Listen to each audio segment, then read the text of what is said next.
I'm doing some reamping with a metal band in like an hour and a half ish at 3. And had the kids this morning, went to the gym, you know. See, I told you you're looking buff. I knew it. Thanks, buddy.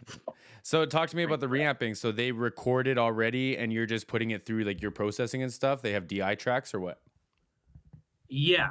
So I have a pretty hefty setup here for amps. Like I have like a Marshall JCM 800. I have a EVH 5150. I have a bunch of heads, and then I usually just kind of run it through all my different cabs and processing. And I use a lot of outboard gear and stuff. So people seem to like that sound and pay me to do that. So That's yeah, good. Because you have a hybrid studio, right?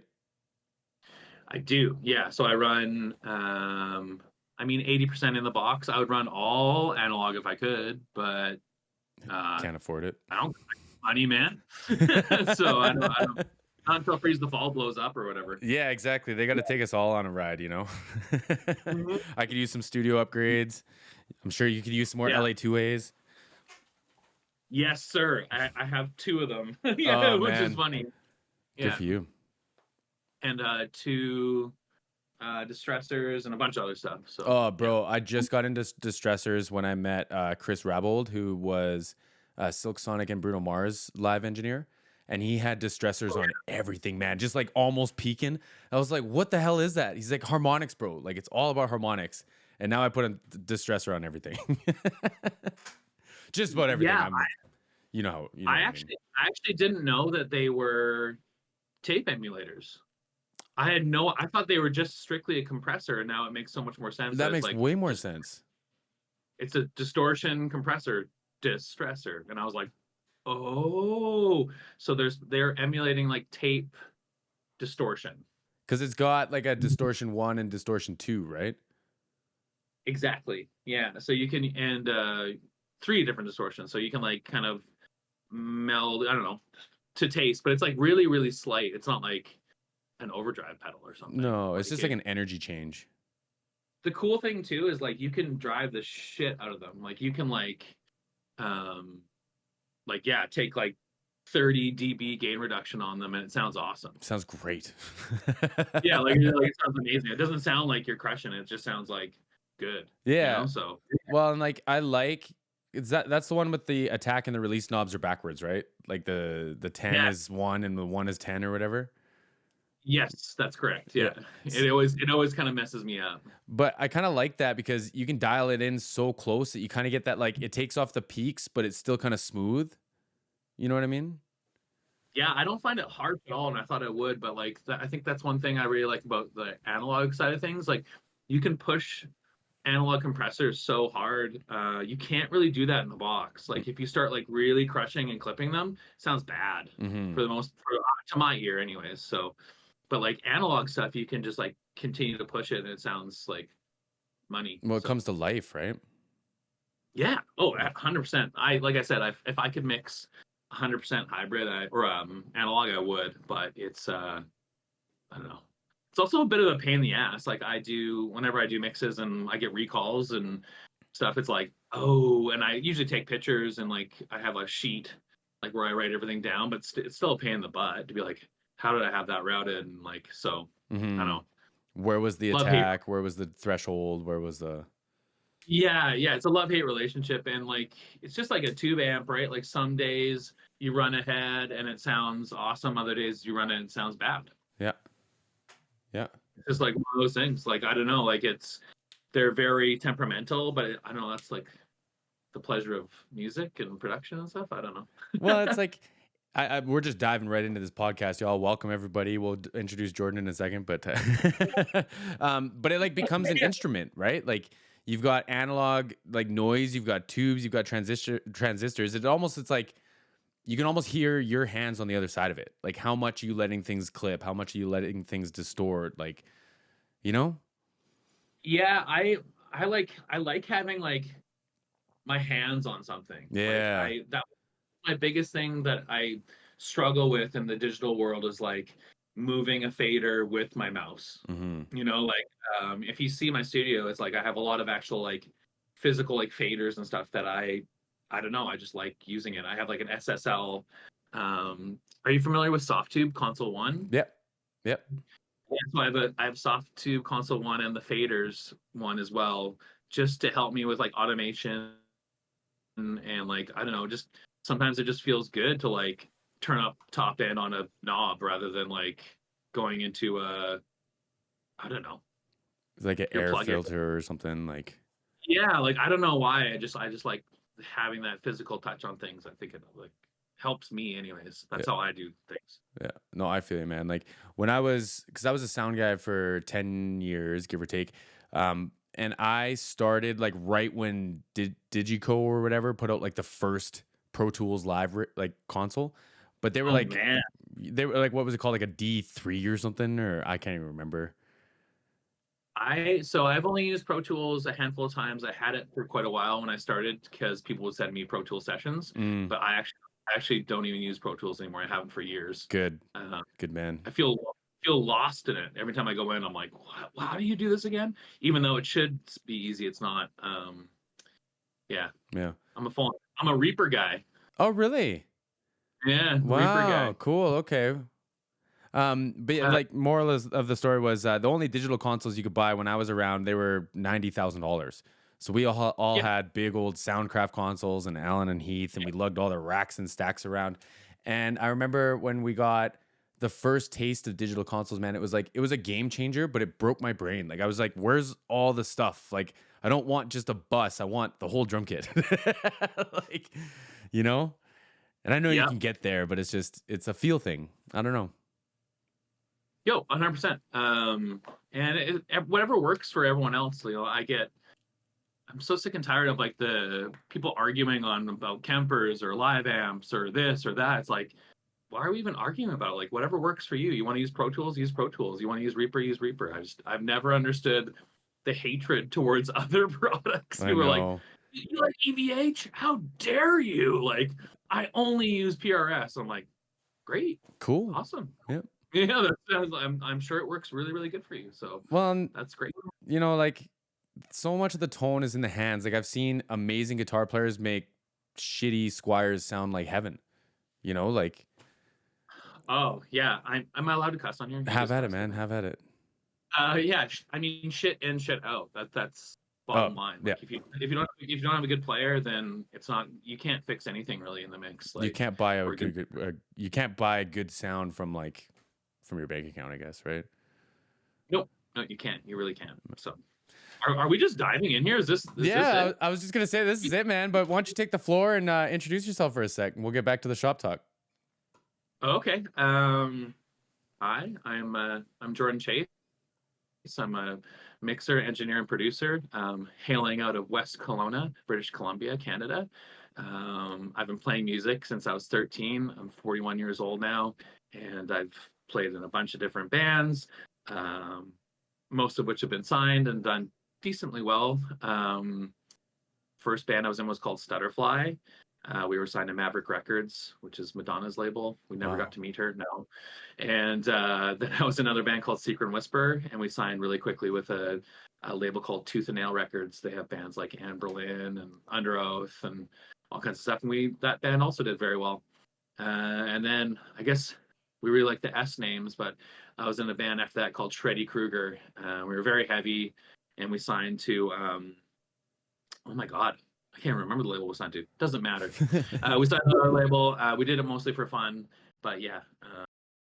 And then that kind of led me to here, and then I realized that there's not, a lot much more for me to do in the music world other than I really wanted to produce. I've always produced. I've always had a like fun in engineering and recording my own stuff. So that led me here. Okay. So was it like a calling to the studio? Did you like feel at home when you were recording yourself, or was it kind of more of a like this makes more sense now in my life? Like how did that transition happen? Yeah, like I always, I started playing music when I was 13, and even my first, like, I picked up my first guitar. I was recording myself like on tape decks, and I record like one guitar line into one tape deck, and then I play that back and play along to it on another tape deck. So I was like already starting to like make tracks for myself and stuff like that. Uh, and then my grandfather bought me like an old cassette 4-track so you could have 4 tracks and bounce them down. And I spent hours and hours and days and weeks on that thing, just plugging in different guitars, miking up drum kits, finding old shitty microphones I could find at like I don't know, garage sales and stuff, and trying to make them work, hanging them from our rafters in our house, and just trying to like create cool sounds. And I don't know, I just always loved that process. And every producer I worked with, I was always probably so annoying, like hanging over their shoulder, just like, "Ooh, what's that? What's that? What are you doing there? What's that? What's that? What's doing that?" So I don't know. I've always kind of done it. I've only done it professionally, asking for money for about 6 years. And 6 years ago is when I finally got a computer. Like I was doing it pretty much like analog, really, really ghetto wise. And I finally was like, okay, maybe I should hit this. And I had a very close friend, Jeff Schneeweiss. He's a producer. He used to play in a band called Number One Gun. He produced Anne Berlin. He's kind of a big wig. I And love Amberlin, by the way. I'm like, oh man, Anne Berlin's amazing, yeah. amazing, amazing. Um, and I was going to go to school for it. I was going to go to engineering school, and no diss to anyone who's been to engineering school, but he was like, "Yo, don't." He was just like, "Take the $30,000 or whatever you're going to spend to go into school, buy yourself a computer, buy a decent interface, some mics, and just see where it takes you. Like, record some your friends' bands for free, and see if you even like it, and if you're even good at it." And I was like, "Oh, that's good advice." So I took, I think, like 10 or 12 grand, and bought my a Focusrite 18i20 or something, like an 8 input thing, and some mics and some stands and stuff, and just went into it. And the first recording I did, I think it's still online, it's for a band called Stasis, and it sounded pretty good.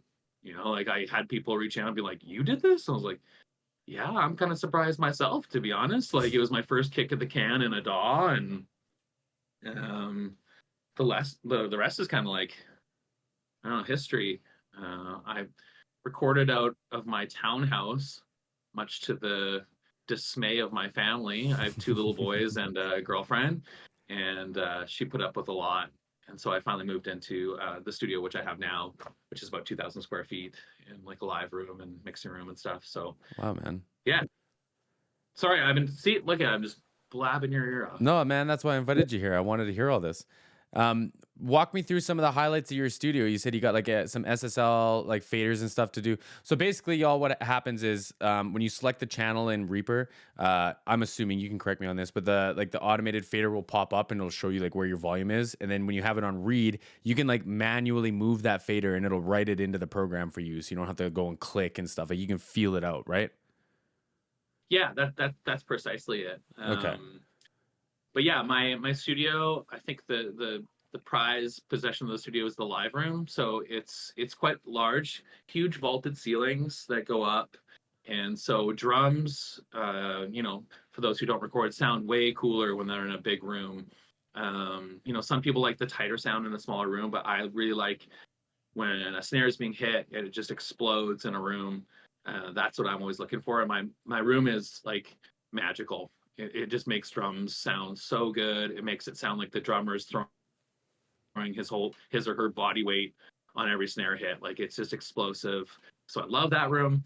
And then yeah, I have a Mac Studio Pro, which is like the top of the line when it comes to computers, even though it just broke down on me a few months ago. Classic. I won't talk about that. And then yeah, I run a hybrid studio, which means I'm using a computer and putting all the audio into the computer.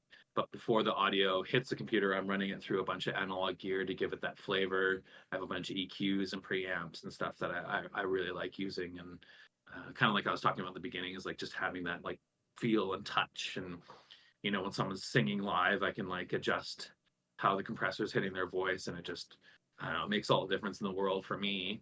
But I don't know. I also started with nothing. Like I started with just a computer. So I've done both worlds, and I don't think you need to buy all the fancy gear when you start or anything like that. But it certainly helps, I think. Well, like, plugins and all that stuff, it's great to get you started, because like, like if you're just listening to an uncompressed vocal, it's not very motivating sometimes. It doesn't mean you need to go buy the distressor, the LA2A. Like you can get plug-in versions of that. But for the way that my brain works, man, like if I didn't learn the language of analog, I would have no idea how to work a DAW. Like signal flow would make no sense to me. Like, you know what I mean? Yeah, yeah. I think you and me kind of maybe come from similar worlds because like yeah, I learned kind of analog, kind of like there was no fixing it after. You Yeah. know, like all the recordings I did early on were like we were recorded 8-ats. I don't know if you remember 8-at Yeah. tapes. Oh yeah. Yeah. So like you could kind of fix it up, but like it was like either your guitar tone was good or it was bad. You know, there was no kind of in between. So that taught me a lot. And the digital world's awesome because you can change everything after the fact.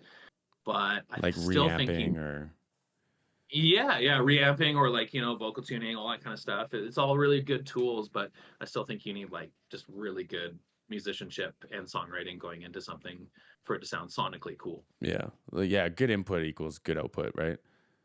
Yep, Yeah. simple as that, Yeah. I'm sure we'll get into like Freeze the Fall quite a bit, but Of course. they're a prime example of like they just all of them slap.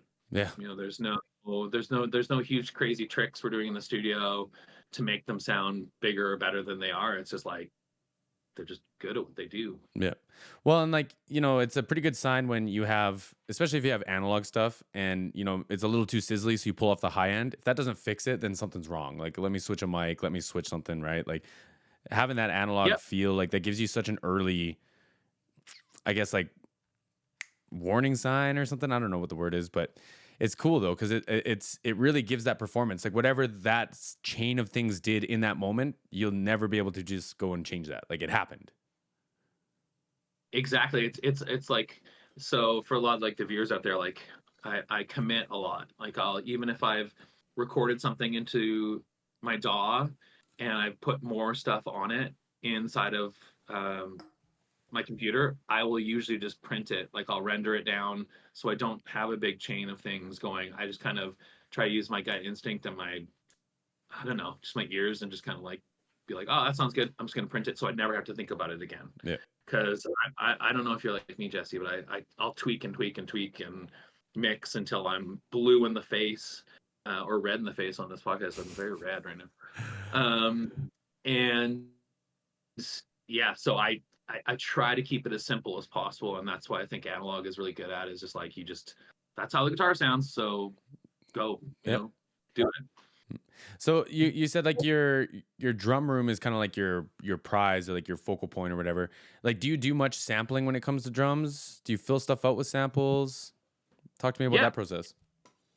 yeah. So again, I don't know how much detail you want me to go into for As a lot of the much viewers. as you can, as much detail as you can, yo. I like the more shop talk, the better. Well, it's funny to me because like even like my mom was like, "Why a band's in there for 3 weeks? Like, what are you guys doing?" And I was like, "Well, what do you mean?" She's like, "Well, don't they just play live and you just capture it?" And I'm like, "No, It's no, not it's the not like 60s in the anymore. '60s when the Beatles would just stand around a mic." It's like, no, everything is recorded completely separately. Things are doubled and tripled up the same parts to make them sound thicker. And drums, for example, I will mic up every single portion of that kit. Sometimes multiple mics on each piece. So like for my kicks, for example, I'll have 2 or 3 mics on it. I'll have 2 or 3 mics on the snare.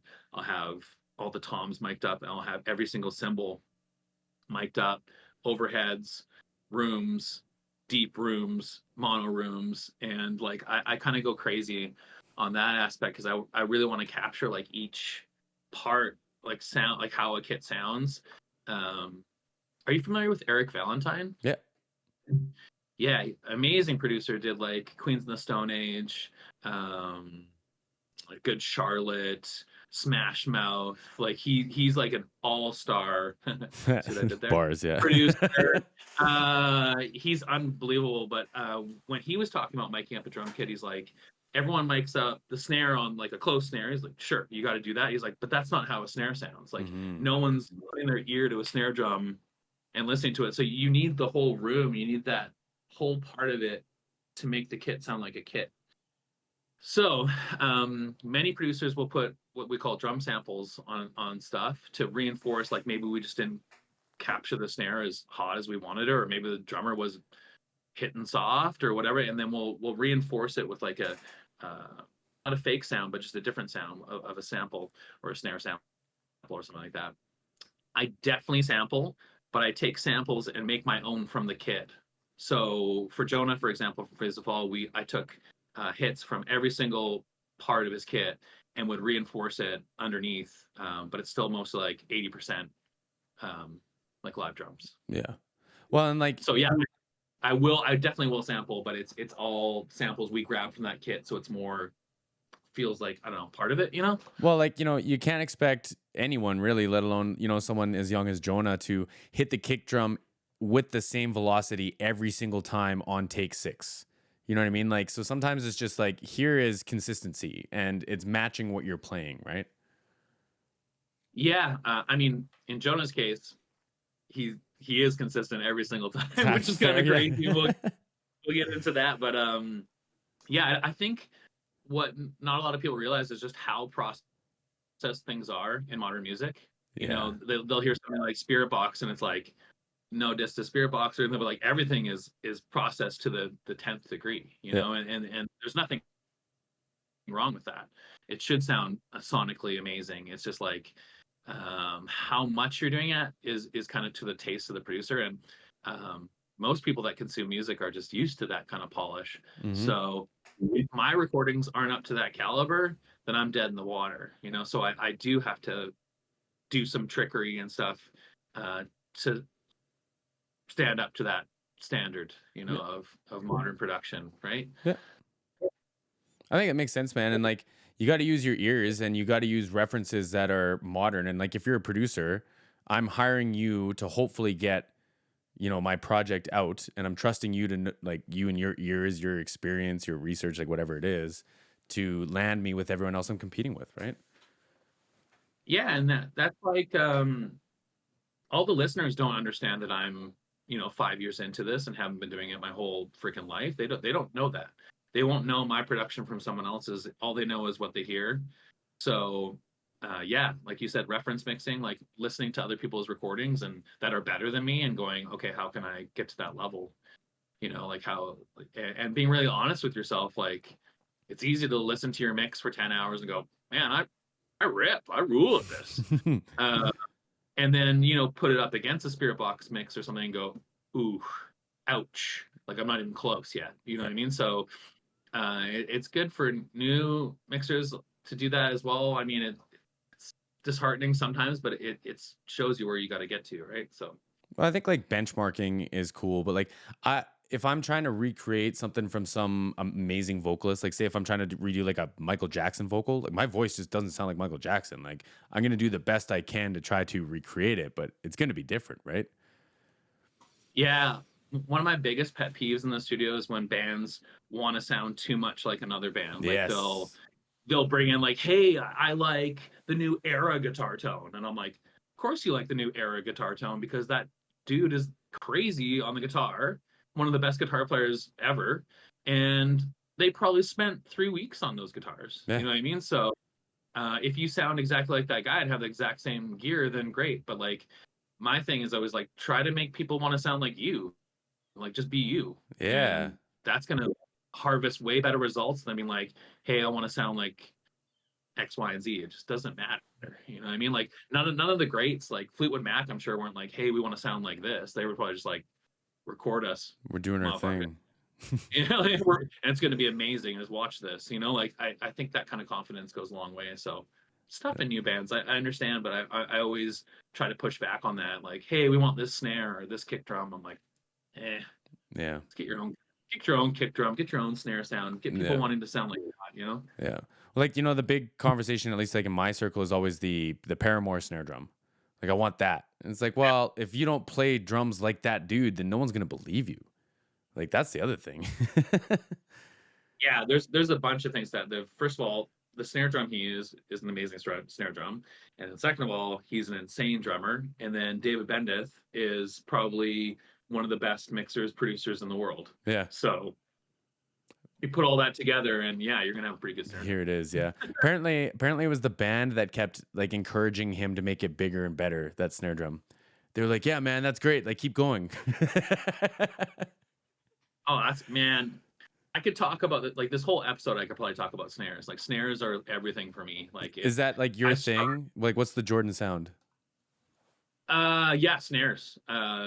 Big, and I love my pingy snares, like Limp Bizkit, Deftones era snare.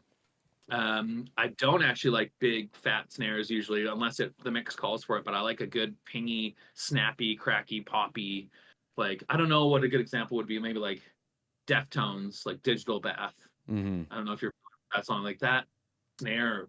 Whew, That's the one, eh? whew, whew, that's the one. I Mm. don't know. Um, yeah, I like a good pingy, snappy snare. Isn't it funny how Slipknot, we maybe? get excited about stuff like that? Like every once Oh in a while I yeah. catch a mix and I'm just like, "Y'all hearing that hi-hat?" Like like come on, like I can't hear anything else. That hi-hat just sounds beautiful. Uh, and I think I drive my girlfriend crazy all the time. I was just like, I've ruined music for her because I'm like, oh, all I can hear is the S's on the singer, and she's like, great. Now that's all I can hear. Yeah. Like really hard S's like on pop music. I was like, oh, oh, oh, too much S. Yeah. So she's like, well, thanks for pointing that out. Now I can't listen to that song anymore. I'm Can't like, unhear it. sorry. My brother told me the other day. My brother's a drummer, but like if you tell him turn the bass down, he doesn't understand that. Like you know what I mean? He plays drums though. Um, but he said that like when he hears songs without auto tune, he said he almost misses it. And it's not because he likes auto tune. It's just like it's that production conversation you were having, right?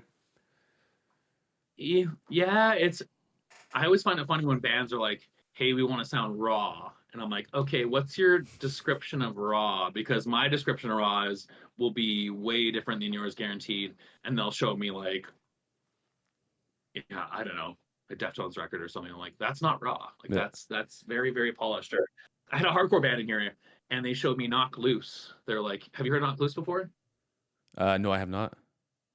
Oh, they're like crazy polished hardcore. Like Okay. very. You should check them out after Knock Okay. Loose. Their new stuff's really good.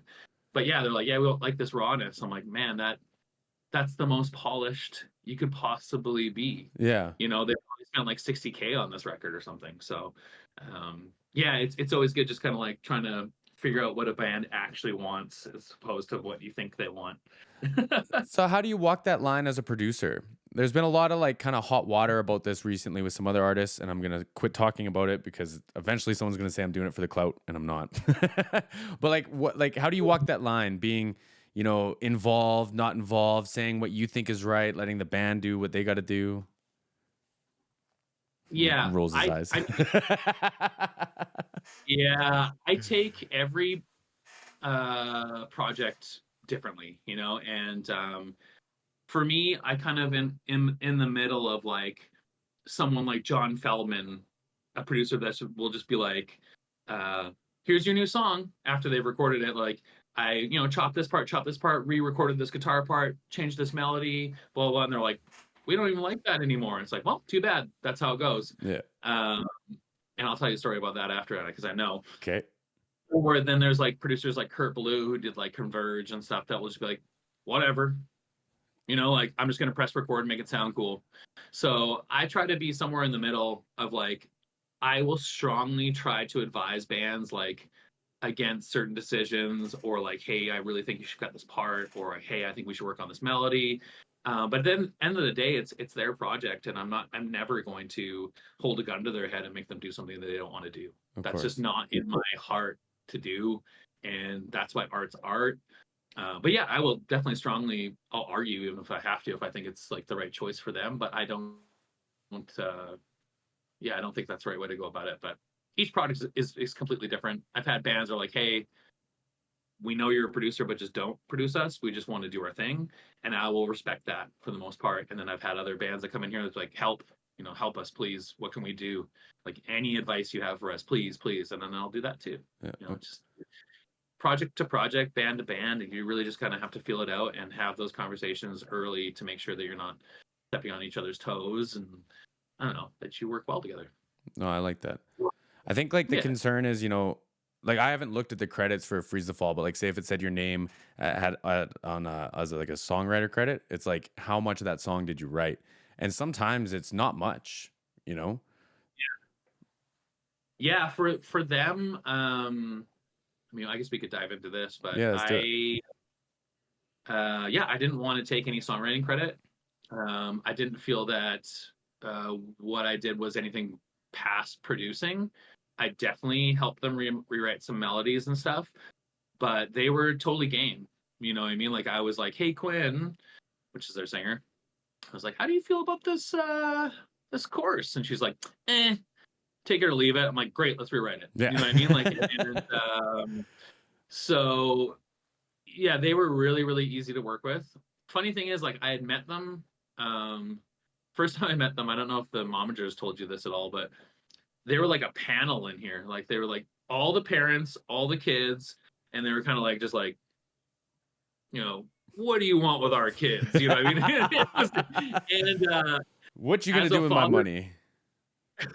yeah, as a father, I totally got it too. I was like, they're like, oh my God, no, like later, they're like, we feel so bad about that day. I was like, no, don't. Like, I would have done the same thing if it were my kids. So, but it was really funny. But the next time we met was in pre-production. So when you're in pre-production, this is when a producer and a band gets together, and I can finally hear the songs. We start diving in. I get them to play it about 100 times, and we start ripping them apart. We start being like, hey, is this part too long? Is this part too short? Should Jonah be going more crazy on the drums here? Should we have more bass here? Should we have less bass here? And it's like a really like intimate kind of thing. So like it was kind of crazy that it was like the second time we never met, the parents just dropped them off and they're like, well, we'll see you in a few hours. Um, but the kids were so unbelievable with kind of like my ideas and just like trimming the fat is what I call it. Just like, hey, this part's awesome, but it's way too long. Let's trim it down. 1/4 the time. Um, but I didn't spend a lot of time on the melodies in this session. I just spent it more on the structure of the songs, getting Jonah revved up for drums. That was kind of like my big thing was just like, hey, let's just get that structure and the songs feeling right, good tempos, doing tempo mapping and stuff like that to make sure that they kind of go up and down the songs a little bit. Yeah, and it was easy. Like it was like after the first two or three ideas that I threw their way, they're like, "Oh yeah, that rips, that rips," So oh, match made in heaven, I guess. We just really got along really well. First day, did one more day of pre-pro, and then Jonah was in doing drums. That's so wild to hear. Yeah, yeah. Like the songs were really good out of the gate. They did have about 12 or 13, I believe. Wow. I may be wrong about that, but they played all of them for me, and that was another thing that we did. We had to pick five. They came in wanting to do, I think, 11 or 12, and I was like, "Hey, look, like I'll take your money, but I don't think that's a smart choice as a young band, and just the way the world is right now, I think it would probably be smarter if you do like a smaller EP, really figure out your sound, and then like keep going from there. Like full lengths are it's a lot of songs. It's a different commitment too, right? Yeah, and I was just kind of like, I don't know. So heck, maybe I should have made them record 12 songs. But like no, we decided that like yeah, five would be good, and they played every song they had for me, and we all kind of landed on the five that are on the record. Like we were all like pretty much full agreement that those were the ones. So That's so cool, yeah, man. it is really cool, isn't it? Yeah. Yeah. Can you talk to me that like we'll dive into Freeze the Fall heavy after this, but I just have like a burning question for myself. Can you talk to me about when you see someone like Freeze the Fall and you have the leverage of the studio, the capacity, and all the stuff, but say they can't pay or they can't commit to something right now? Like, how do you balance that just as a dude? Yeah, so I'm very lenient when it comes to budget, especially if I like the band and especially if I can just see it on their faces that they can't afford it. Um, I started the studio because I wanted to give back and I wanted to, I don't know, help bands in a way that they could have a world class sounding record, but not for 70K. You know what I mean? That they could pay me whatever I kind of charge, and we could work within their budget, and they'd still be proud of it in 10 years. That's my biggest thing, like with bands, like, hey, this is on the internet forever. So Forever. if you make one shitty demo, it's going to be there forever, no matter what. You take it down, you got to be really careful, like, with that kind of stuff. So you do want to spend a little bit, but I never want a band spending a fortune to do something they love. So I always work with each band to be like, what can you afford? Like what's, where are you at? Like, I usually say my number, and you can tell on people's faces whether it's like, It's like devastating oh sometimes. my God, or it's like, oh, that's fine. And then I'm like, oh, if it's fine, then I'm like, I mean, sorry, That's per there's another song. zero That's on per song. Yeah. there. And then the other caveat to that is if they're on the label or not. So if they're on the label, I will charge the label quite a bit more, because it's not really directly coming from the band. It is and it isn't. But It's business, man. It's big business. Like that's you should be doing that. That sounds right. I think so too. So this isn't music, but I had crazy back pain. I'd hurt myself deadlifting really bad. It hurt my back really, really bad. It's an And awful I went pain. to a chiropractor, and he was like, I can fix you. He's like, here's how much it's going to be. And it was so much money monthly, because he wanted to see me pretty much 4 or 5 times a week. Oof. And I was like, I can't afford that. And he was like, this stuck with me forever. He was like, well, what can you afford? I want to help. And I gave him a number. He's like, great. He's like, will you promise me something? He's like, when you can pay me more, he's like, will you pay me more? And I said, yes. Yeah. So I kind of have that tongue-in-cheek handshake agreement with most bands, where it's like, hey, like, I'll hook you up, but there'll be times when I'm sure you'll start gathering attention, and when you can pay me, pay me. Yep. And pay me more for the next record or something like that. So I really truly, it's in my heart to help. Like I had people helping me when I was younger, and I want to be able to help out other bands. That's beautiful, man. Like when I started doing sound, I wanted nothing but, like, I would go to shows and you couldn't hear the singer, the bass was flobby, or you couldn't hear the guitar solo. And I was just like, I never want someone to experience that. And I swear, man, if I could have sold my soul, I would have, to be good at doing sound, just so I could help. And I would go to all my friends' bands and I'd be like, if y'all have a budget, like, work me into the budget. This is how much I want. But if you don't, man, we'll make it work. Like, even if I just show up and mix you guys, like, just don't go by yourselves. Like, that's all I want. And the promise is that when you're booking shows, man, I get the first phone call. That's all I want. I just want the respect for the first phone call. And I just want you to know that this is how much money I would like to make. But otherwise, man, let's just do this. Like, let's get this show done, right? Yeah, that's amazing. Same kind of deal with me, except I don't do anything for free. Yeah. No, yeah. I was told once early in my career, never give anything away for free, so I don't. I value myself higher than free. So, like, sometimes Yeah. it's less than others. Sometimes it's higher than others. Like, I tell people too, like, you couldn't pay me enough to go do sound again. Like, there isn't a number, unless it was like a one-off for my friends or something. But there isn't a number, because I just won't do it. Yeah, exactly. So, yeah, that's kind of where I'm at with, like, to answer your question in a big long-winded way. It's like every single band kind of, it's different, and that's why I don't have a website with like, here's how much I charge an hour. I don't know. It differs every time. Yeah. It's, and like, even mixing, it's depends what kind of band is it. Are you a hardcore band? Are you a new metal band? Are you like pop? Are you like what? I know what it's gonna take me. Usually, as soon as I hear a song, I'm like, oh yeah, well, that's hours of work. Or it's like, give me the afternoon, I'll have something for you back. Like, so. Yeah. Yeah. I like Project that, man. to project. Project to project. I'm gonna give you some roses then, man. I really want to celebrate. Like, I don't know what your deal is with Freeze the Fall. I know they paid you. I know that's, it's like, it's all good, right? I don't know what the deal was, but that's the thing, right? And every time they call me, they're like, bro, you're not going to believe how this sounds.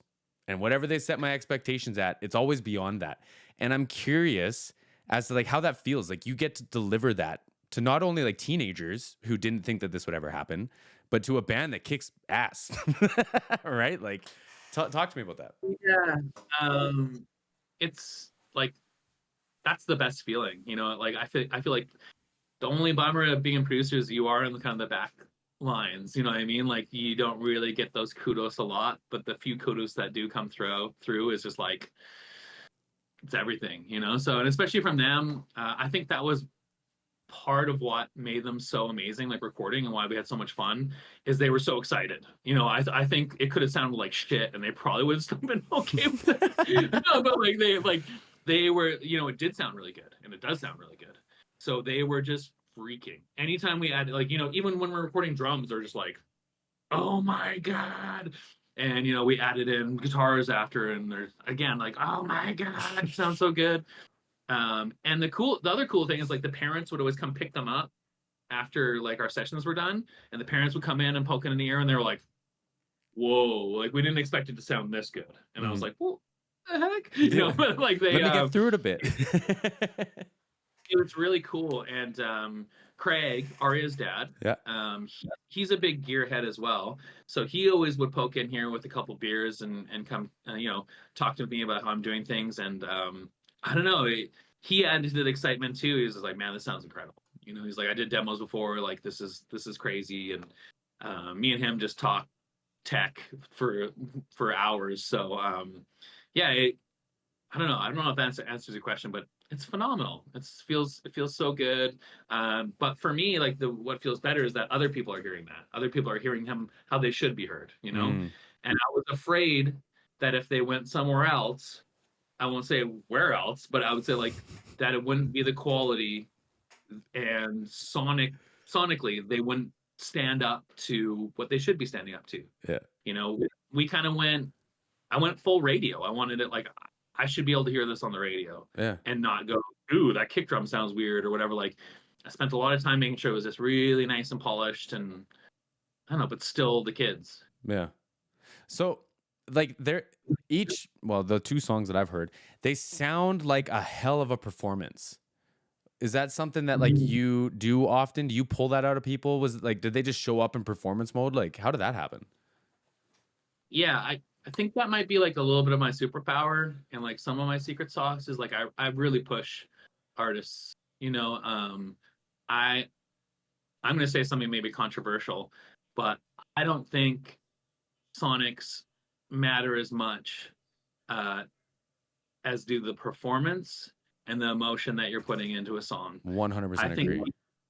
I think people can hear through bullshit, and I think that's why a lot of artists aren't doing as well as they are, because it's just music. They're just putting down the notes. They're just singing the lyrics. They're not feeling them. They're not putting in their all. And these kids, this is their everything. You know, this is everything for them. And you can hear it. You hear it on the record. They're you can hear their excitement. You can hear their I don't know, man. They're just chomping at the bit to get out there. And yeah, from every performance, you know, like Jonah, um, you've met them a lot, like kind of online. They're the humblest kids too.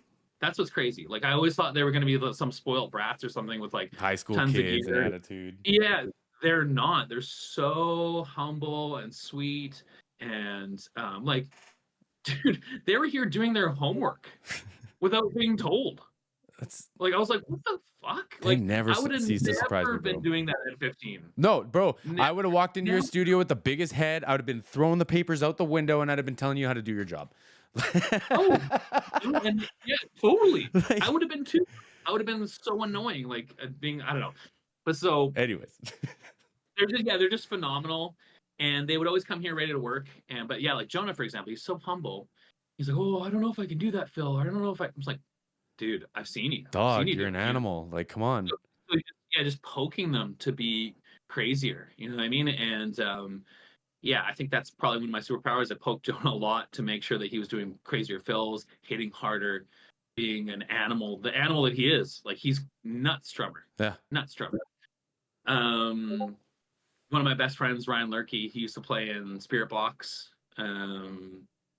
He was one of their first drummers, and we just went and saw Freeze the Fall like 2 nights ago, and he was just like, "That drummer, man." Yeah. It's like I'm telling you, and he doesn't really like. He's not one to like do that sort of thing. Like he's wouldn't give up confidence that he was like he was great, like amazing. Hmm. So and yeah, each one of them the same story. You know, like Aria is just like so sweet and tiny and gentle, and just like her bass lines are wild. Yeah. Like I'm a bass player by trade, Oh, okay. Dope. and and I was just like, what is this? What is this bass line you have in this verse? Okay, and then the chorus too, you're ripping. Okay, cool. Like, I think most producers maybe would have tried to make her dumb it down a bit, but I was like, no, keep it, Yeah. keep it. You know, you're like, let's do this. Yeah. And yeah, Just chomping she's at the bit, great. like, give me that ding wall. Oh man, that Dingwall bass sounds amazing, and she's a finger picker too. I was like gonna make her use a pick, Yeah. but when we started getting tones and stuff, it was like, no, just keep it. You know, that's how you're comfortable, and it sounded really cool. And then yeah, moving on to Quinn, like same thing. I didn't want her to focus on her guitar as much because I didn't think it mattered, but I was like more focused on her vocals. She's an amazing guitar player, by the way. Like I'm catching that really more and more. Like her actually singing on top of some of those riffs. I was just like, yeah. They played Bullet with Butterfly Wings by Smashing Pumpkins the other night, and there's like a really like intricate like lead on the second verse, and she played that and sang, and I was like, what? What are you on, man? I Like, know. I what are you keep wanting trying to say that. What kind of milk y'all drinking? Yeah, like I was just like, what the heck?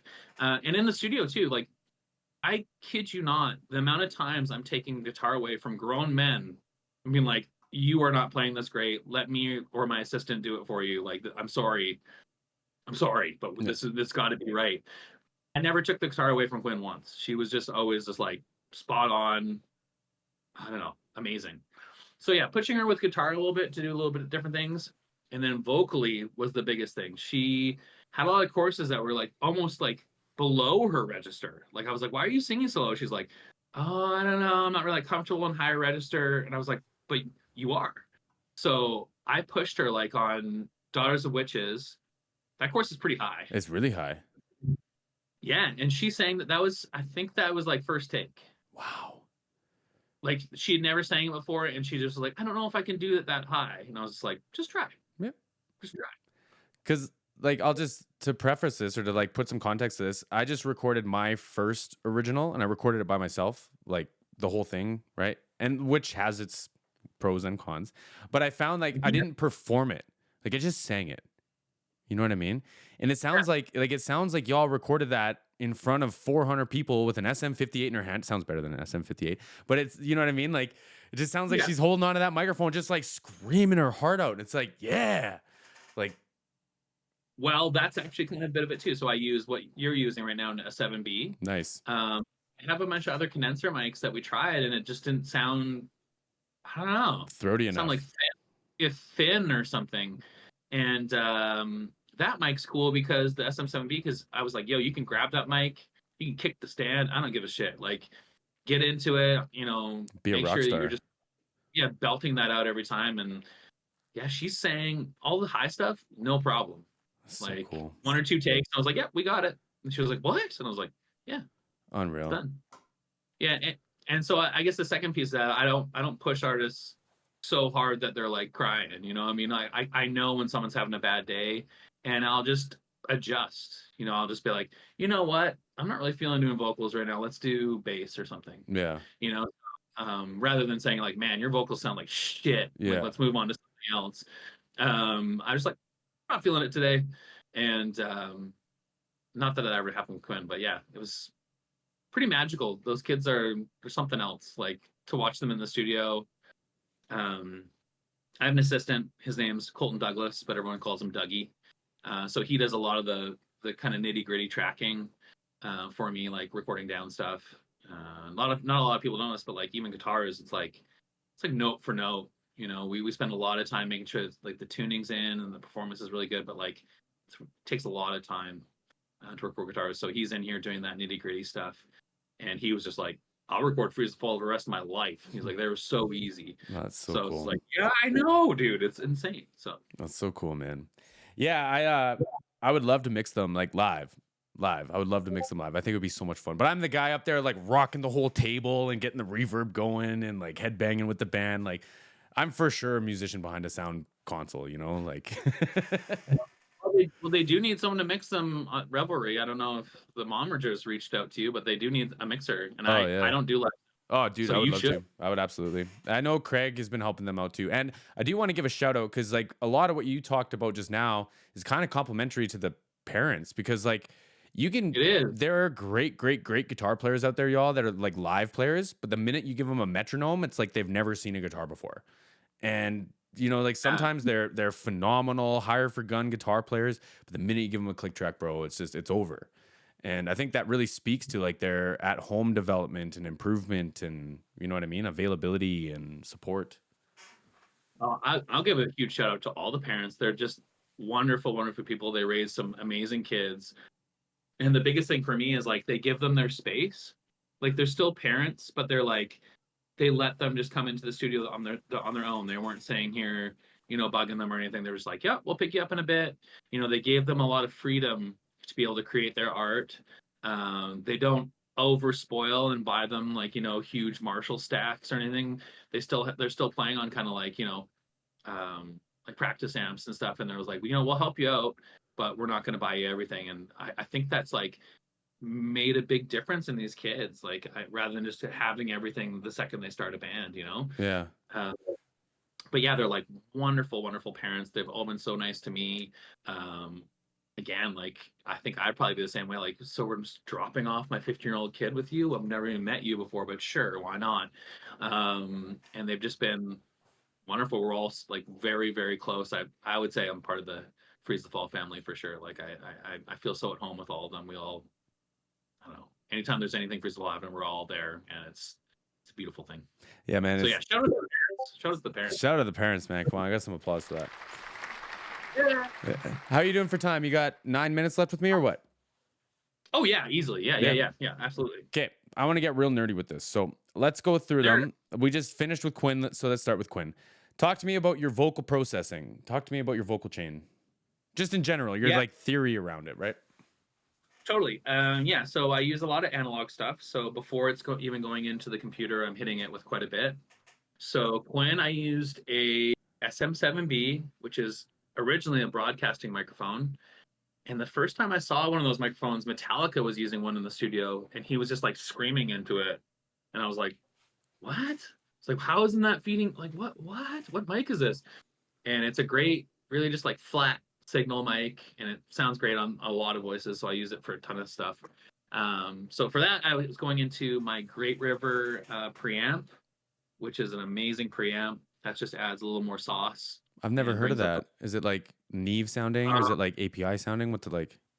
Really clean. There's no color to it really whatsoever. Interesting. Okay.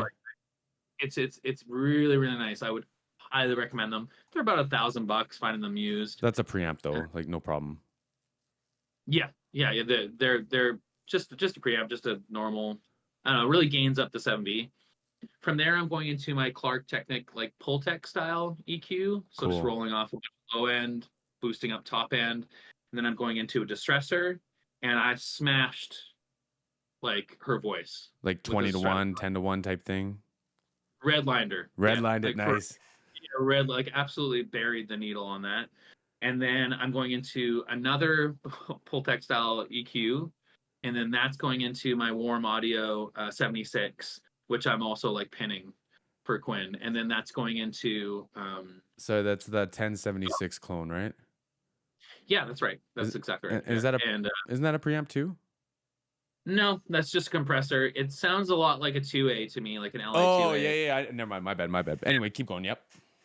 They're kind of plasticky sounding, but I enjoy it. Like I don't have money for a real 1176. That would be like, I don't know, $8,000 or something. So these are really affordable, like $700, and they sound really good. I've had lots of warm stuff come through my studio too. Yeah, it's great. They're good. They're great. They're really good. And yeah, and then in the box, I'm not really doing too much. I think just some cleanup on EQ, and then I have sends going to about like I have like 12 different like vocal effect things that I like using that are on like pretty much always. Like I have another compressor, a limiter, a chorus pedal that's actually running through a chorus pedal, and then like a guitar chorus pedal. Yeah, my guy.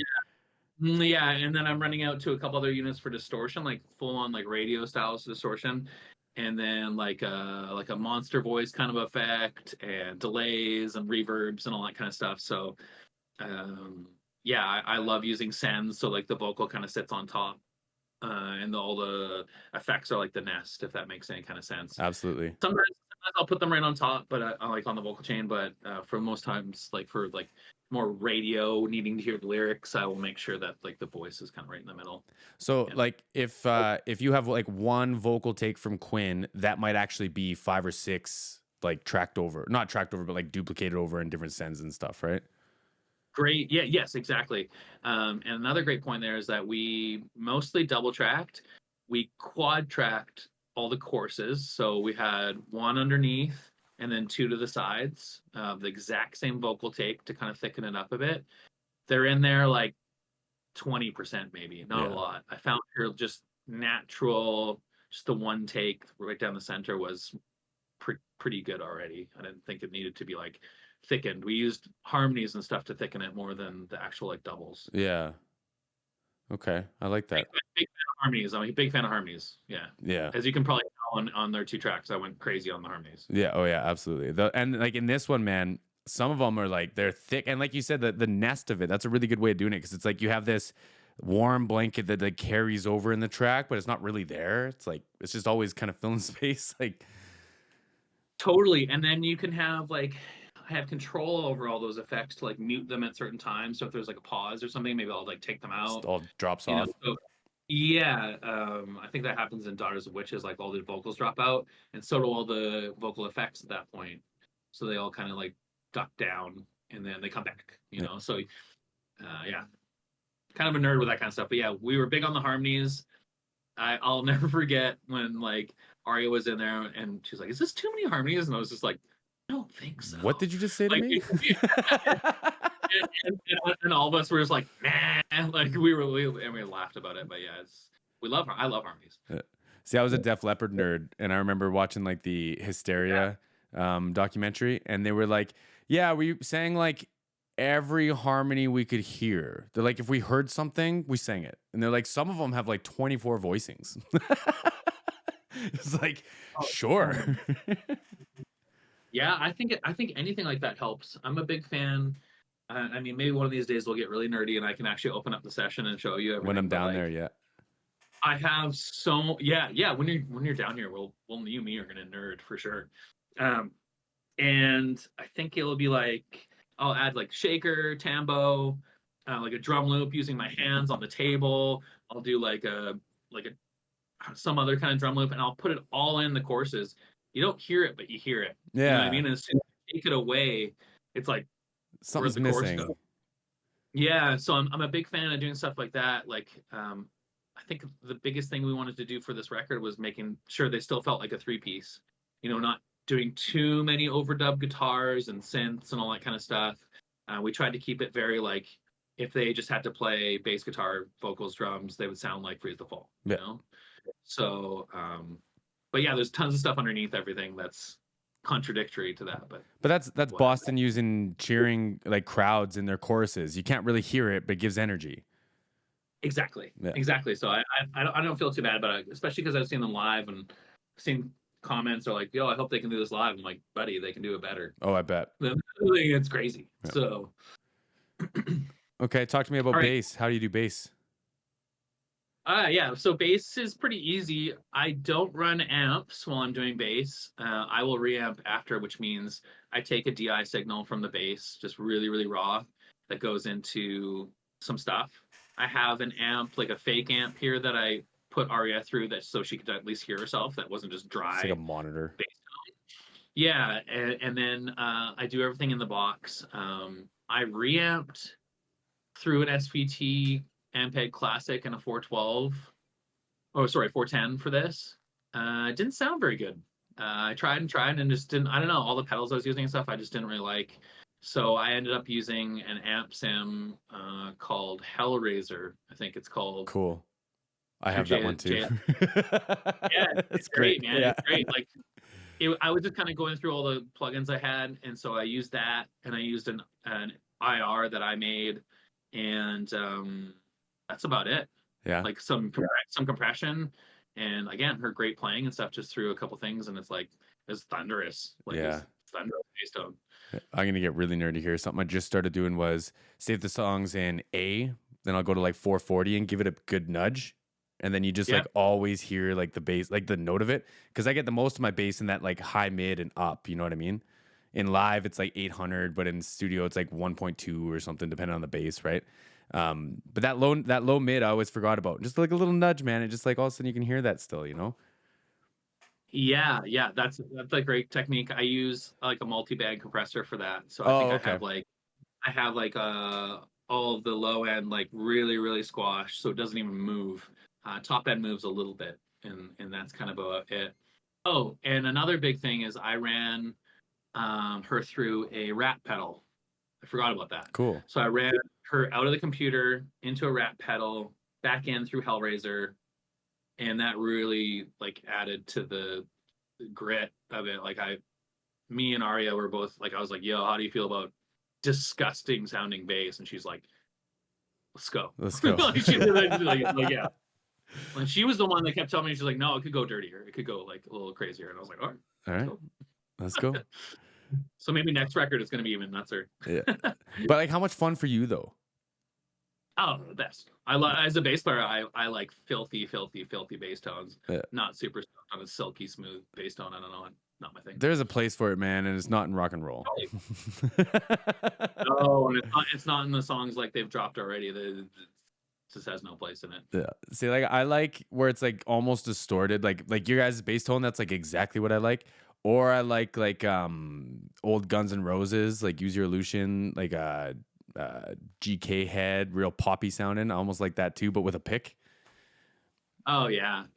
Have you seen the Rick Rubin and Paul McCartney them going through the tracks? It's on like Disney Plus or something.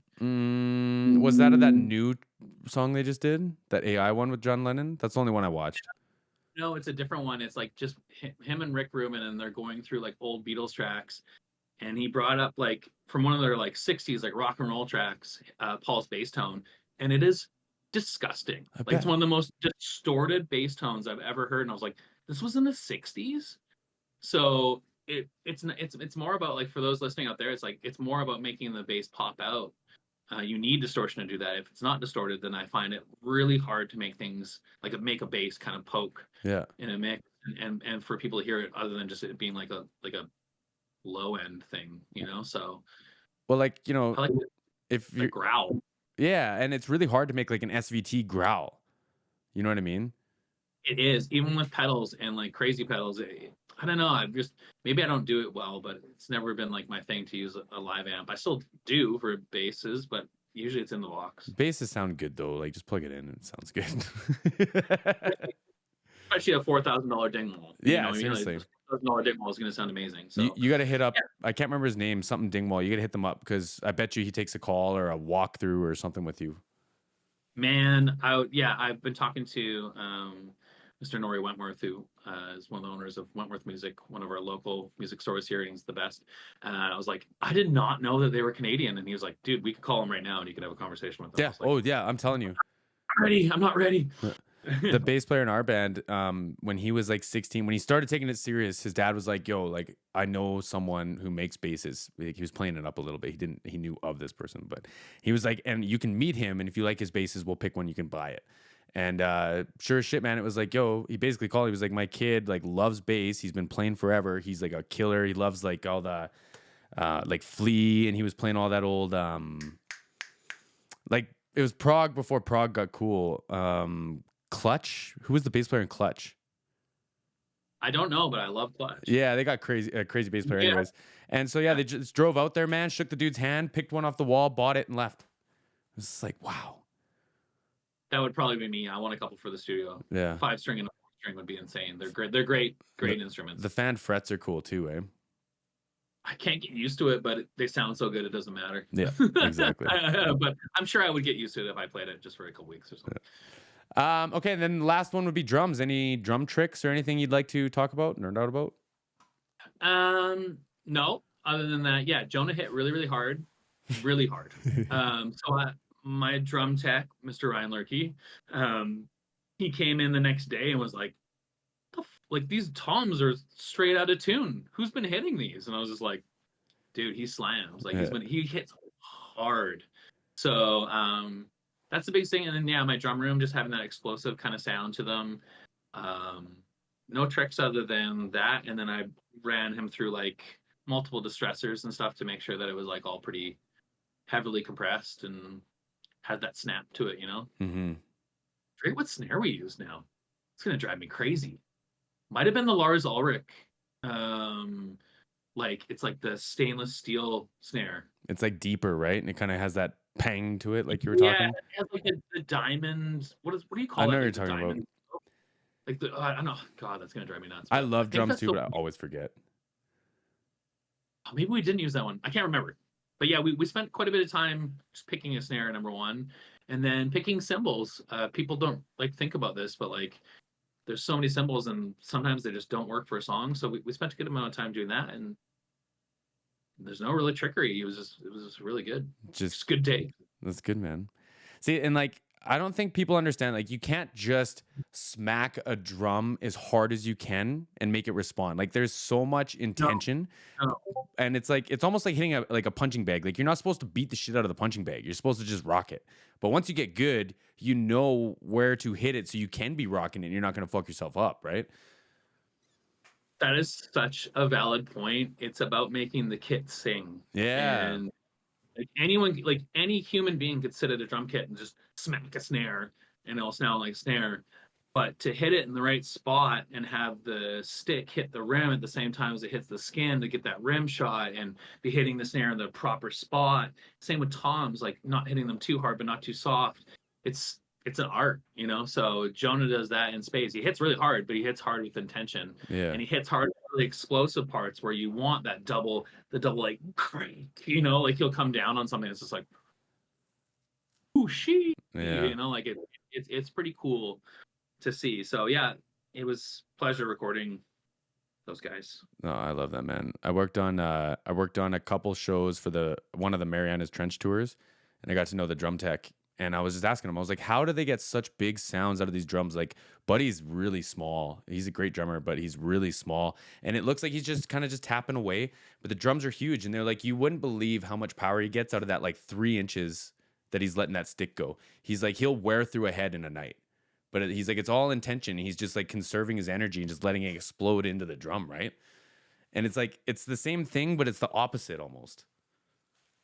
Yeah, how you would describe it is like perfect. Like it's like you can't just be smacking them, Yeah. or like slamming with your full body weight on them. It's got to be intentional. Yeah. So you can't teach that either. I don't think. I think you No. just either just have it or you don't. It's a feel thing for sure.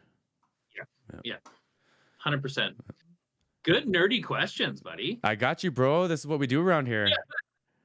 Love it. I absolutely love it. I would love to get even nerdier, but Well, I always feel bad, like, you know, talking shop like that, and people are like, "What the fuck are these guys talking about?" oh, bro, in a video, I told Bruno Mars to get out of my way so I could see what the drummer was doing between the hi-hat and the snare drum. I couldn't figure out which one was doing the ghost note. I'm like, damn it, Bruno, he's dancing in the camera. Like, but like, Oh wait.